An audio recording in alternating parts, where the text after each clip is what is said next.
Whatever it turns out the motivation behind this attack was, Mark, we can agree, can't we, that this could have been so much worse had there been a bigger explosion if this hadn't just been perhaps the detonator going off rather than the IED itself.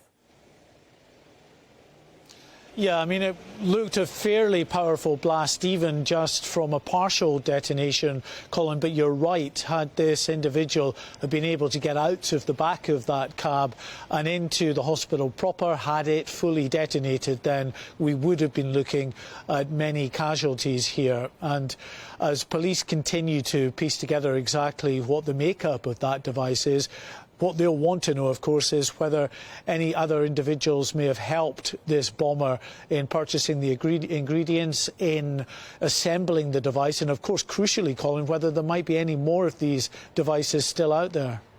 Yeah. I just wonder, Mark, and I dare say some of our viewers might want to know as well, to what extent, at times like this, I mean, you've been covering goodness knows how many of these terror outrages, sad to say, over the years. To what extent you are told, and people doing the same sort of job in journalism that you do, are told off the record perhaps what's going on, or whether actually you are just in the same boat as the rest of us, being told officially what's happening? Well, we do get lines from trusted sources, yes, which told me yesterday that this was more than just a fire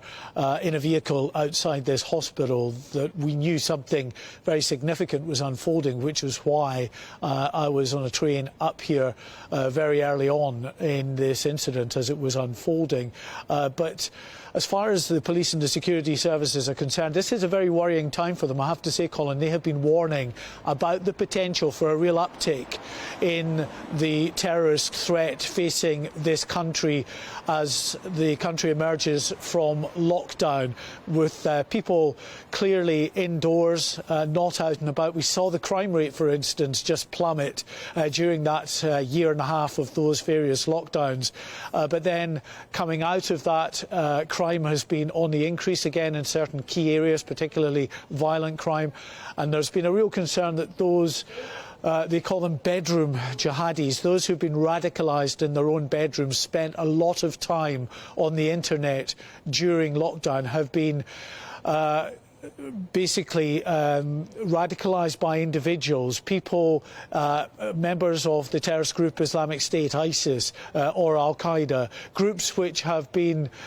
dismantled to a degree over recent years, but are still active, particularly in those extremists who do reach out to the young and the vulnerable over the likes of the internet to persuade them to go off and commit acts like these, and of course also to give them the kind of instruction that they need to assemble these devices.